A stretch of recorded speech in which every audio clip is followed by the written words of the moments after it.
Hi, I'm Tati, and Trouble is a friend of mine. And what I mean by that is that this is a review for the Trouble Trilogy by Stephanie Tromly. This first part will be spoiler-free, and I will warn you guys before I get into the spoilery, fangirly, discussion-y bit. So the series consists of 3 books: Trouble is a Friend of Mine, Trouble Makes a Comeback, and Trouble Never Sleeps. So the premise of the first book, Trouble is a Friend of Mine, is that our main character, Zoe, is just trying to live her normal life, trying to adjust to moving to a new place, starting a new school, and her parents' divorce, when all of a sudden Digby shows up very rudely on her doorstep. And somehow she gets dragged into his hilarious and dangerous investigations, which are all leading up to Digby trying to find out what happened to his little sister who went missing 8 years ago. What ensues is a fast-paced contemporary story about crime solving, action, friendship, and romance. Now, I don't know if this is technically considered an underrated book or series.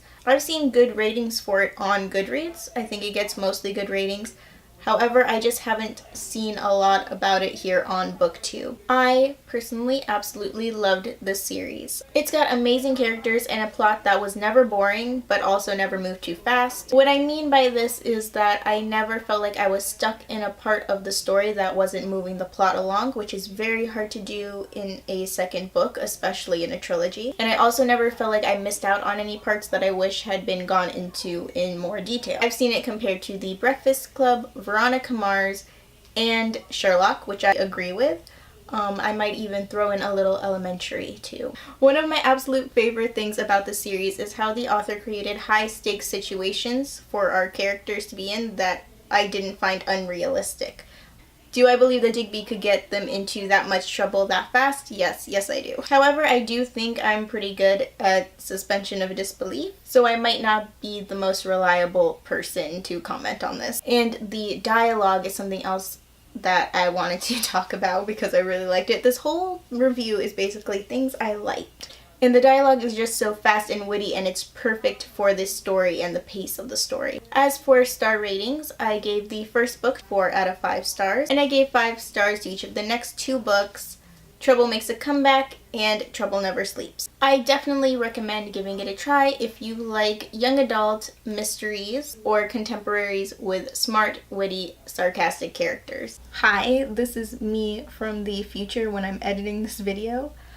Because I realized while I was so busy raving about this series, I left some important info out. I wanted to mention that this series does have some mature content, at least from my perspective, in the form of some of the language used and some of the more intense situations and scenes. I also wanted to mention that this book does touch on mental illness, and there are at least 2 scenes that I can remember that focus specifically on panic attacks. Alright, back to the gushy review. Now I'm going to get into the more gushy, rambly, and definitely spoilery part of this video.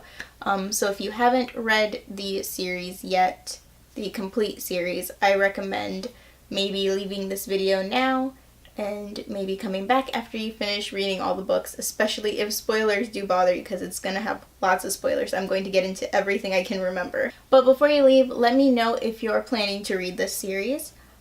Give this video a like if you liked it, and subscribe if you want to see more. Now, just as a disclaimer, it unfortunately has been a little while since I've read or reread any of these books, and I am pretty horrible at remembering things. So definitely feel free to elaborate on anything I say or correct anything I say if it's wrong in the comments. And definitely let me know if I leave anything out, especially if I leave out your favorite part. So let's start with book 1.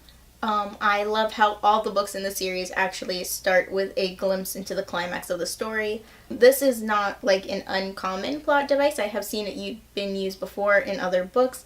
However, I usually don't care about it one way or the other. It usually doesn't make me love the book more or make me hate it more. However, in these books, I think it worked really, really well. The first description of Digby we get is during one of these parts, and it's Zoe's description of him. He's rude, he doesn't ever take no for an answer, and he treats you like a book he's already read and knows the answer to, even if you yourself didn't yet. And from that, right away you can tell he is like a modern Sherlock character, which I was very much into. And of course I loved all the mystery solving aspects of it, where there was investigating and sort of undercover work. Speaking of that, I really enjoyed how, like, over the course of basically the first book, I believe, our sort of crime fighting gang gets formed. We have Sloane, Henry, Felix, and of course Digby and Zoe. Sloane in particular actually became one of my favorite characters, but something that I really loved about these books also is the suspense building. Again, with that kind of plot device of starting us off right before the like highest suspense part of the book, and then we go back to, and then having us go back to the beginning, and then having that suspense for that part that we know is coming build up throughout the book, I think was really great for the plot and pace of the story. And then we get the whole payoff in this first book of that suspense building when the house explodes and all that goes down. And that ending where everything, the explosion had happened, everything's going down, the bad guys are getting away, and I was sure that the bad guys were getting away. I thought it was going to be kind of either just you can't win at all kind of thing, or a plot that was going to get pulled through to the second book maybe. But then Felix jumps out of the back of the ambulance, which I did not see coming at all. I don't know why I didn't see it coming. I knew he was in the back of the ambulance from before. I didn't see it coming, but I was very happy that it happened. Something that was not very nice was the secrets Digby was keeping from Zoe. I understand why it was in the story like that. One, because that's Digby's character. Number two, it was a pretty cool reveal as a reader, like another surprise. Here's some things that help tie up loose ends about why this is this way. And you go, oh, that makes sense. So that was kind of cool as the reader. But in the story, for Zoe, not cool, especially considering how deep into it she was. She should have had all the facts. And then we have the very end with the kiss and the bus. And now that I'm thinking about it, that's probably why I ended up giving this first book 4 stars instead of 5. Not because I think it was a bad ending by any means, but because my ship got separated, and I don't like that. But I actually like the fact that Digby went away at the end of the book, even though it's like a total bummer the way it happens, but I like what it does for book 2, which I'll talk about in a minute. Also, if you couldn't tell, I just realized I never said my ship throughout the whole books was Digby and Zoe. Like, that was the one I cared about the most.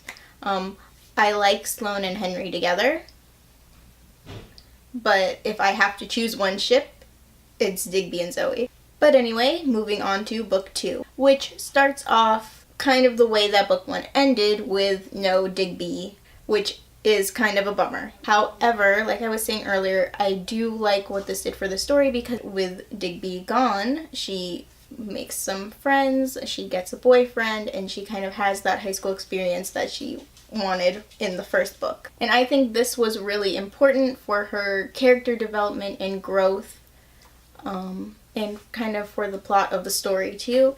It just makes it better when she chooses to help Digby, because she has that choice to make. She knows what she's getting into pretty much on both sides. Because it is kind of a plot point of this second book that she has to either figure out a way to combine the two, her new high school life with helping Digby, or she has to pick one. As part of this whole thing, one of the main plot points, besides the whole mystery that needs to be solved, is the love triangle between Austin, Zoe, and Digby. Or maybe a love square if you include Bill. And then there's Allie too, so it's a whole lot of sticky relationship drama. And I don't really mind that, I guess. I like the high school angst part of the story. This is also the book where Zoe gets to work in a bookstore, which means we get Fisher. In this book, Fisher is a PI, I believe? Private investigator, maybe. I'm not 100% sure about that. But he is working the same case that Digby is working, trying to figure out what happened to his little sister. And I believe he's working for Digby's mom, who we find out a lot more about in this book. She's a secret scientist. and we finally get a motive for what happened to Sally, which I think was a very big plus of this book. Was we finally had a reason why this happened to Sally, and it was getting us closer to solving the whole mystery. And I did think this was like the biggest reveal of this book, despite the fact that there was the whole other case that our Scooby gang was working on for Henry. But we did get the exciting conclusion to Henry's case, which I did not actually see that coming. I did not think it would be the coach. I don't know why it never crossed my mind. It just didn't. I thought he like loved Henry and would not go after him that way. I was so shocked. But he obviously had more going on than we knew about, because he tried to kill everyone in the sauna. That actually is probably one of my favorite scenes of the whole book, is them breaking out of that sauna. It does kind of remind me of a scene from a Nancy Drew book that I love, so it's partially nostalgia. Also, I can't believe I haven't mentioned Musgrave up until now, one of my favorite characters to hate. Also, a character I do not like at all, Zoe's dad. I don't think he ever redeemed himself.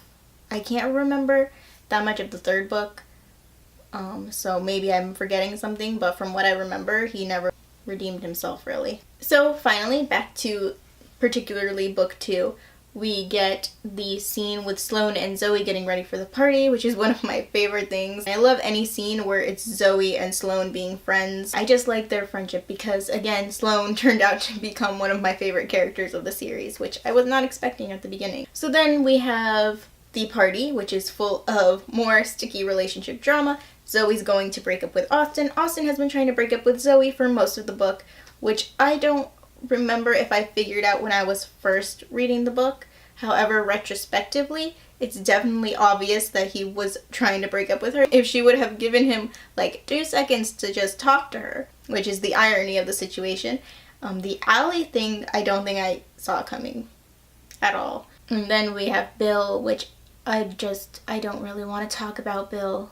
I just don't like her. I didn't like her character from the beginning, and I don't like her character at the end. Sorry if she's your favorite. So we finally get past all that, and then we have to deal with Musgrave complaining about Zoe's notebook in evidence, which is just not great. And then we have DeGroot and the deal that Digby makes that you just know is going to backfire on him, which now we have our plot for book 3. And then we get to end with another Zoe and Digby kiss, though that might come a little bit before the deal is made. And then the very, very last words of the book are, "Here we go again." And now we're moving on to book 3, which is the only book of the series that I've only read once. And I'm pretty sure it's the book I remember the least. So we're gonna try to do this. Okay, so the way this book starts kind of broke my heart. I knew throughout the series that it was a possibility that Sally, Digby's sister, was dead. It was never so plainly stated as it was at the beginning of this book. And what was even more sad to me, that I was not expecting at all, was a line in there. So here it is one last time from the top. Like, I knew it was the last book, but when she said that, it was like, oh my gosh, it's really the last book. It made me sad. And now this book actually picks up right where the last book ended. And it just so happens that right where we left it is Zoe and Digby making out. And then shortly thereafter, they get sent pictures of themselves making out. So this, of course, adds some relationship drama and high school drama. A little bit of a mystery of who did that and why and how are we going to resolve that bit. And it kind of becomes a plot point in the book, obviously. I didn't really mind that, personally. I liked the kind of comparison or contrast between the high school drama and the high stakes crime drama of the case. Again, maybe why there's the comparison of Veronica Mars, and maybe why I love Veronica Mars as well. But really, I feel like the main point of this book is finding out what happened to Sally now that they're so close to finding out what happened to Sally. Besides, also kind of everybody's graduating and trying to figure out what they're going to do after high school and going to college and all that jazz that's in a coming of age story. From what I remember, they do find out what happens to Sally, just not in the way they thought they would. But eventually this all leads to them finding Sally. She's been raised by a different family under a different name, Shelley, and I thought maybe they were trying to decide, like, do they tell her? Should they not tell her? And maybe Digby is grappling a little bit with the fact that now he doesn't have the search for Sally anymore, which has been taking up most of his life. So they end up going back home without telling her, but it doesn't matter because she's basically like Digby and is super smart and figures it out and follows them anyway. So it ends up with kind of our resolution is her kind of living in the garage like Digby used to and trying to figure out how she fits into her family. And then we have Digby figuring out how his life is going to go now that he's found Sally. But he and Zoe are together. They stay together at the end of the book, which I'm very happy. Zoe is going to her dream school, which, yes, there is no other way that could have gone. And of course, now it's the end of the book, the end of the last book, and I'm expecting to be depressed all over again. But there is this like little flicker of continuing. It's not left open-ended, obviously, because I would not have liked that knowing there's no other book. So all our main points get kind of tied up nicely. But I do remember there being a little something that kind of suggests they're starting a new case or that they'll keep investigating things or something like that. So that made me happy. So those were all of my thoughts about the Trouble Trilogy. You can let me know what you thought of this trilogy in the comments. If you've read it, I'm assuming you have if you're this far into the spoilery section. You can let me know if you liked this video by giving it a like. I try to upload a new video to this channel every Tuesday and Friday, so subscribe if you want to see more. Thanks for watching. Bye! Does anybody like the book snap except me? Do I look like I'm from a mystery novel?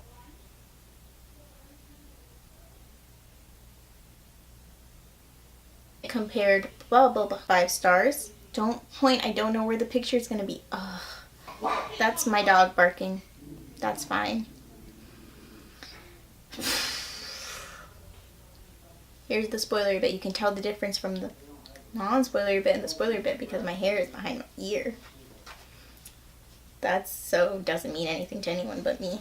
Also, I'm doing this on a day when I was not planning to film, and it's pretty much the end of the day, so I'm very sorry if the lighting or the setup is not great, and also my makeup is probably falling apart, so that's why. That's a good scene. You can't disagree with me. That's a good scene. So those were all of my many thoughts about the Trouble Trilogy. This video is gonna be super long, like an hour. I'm gonna have to edit that down.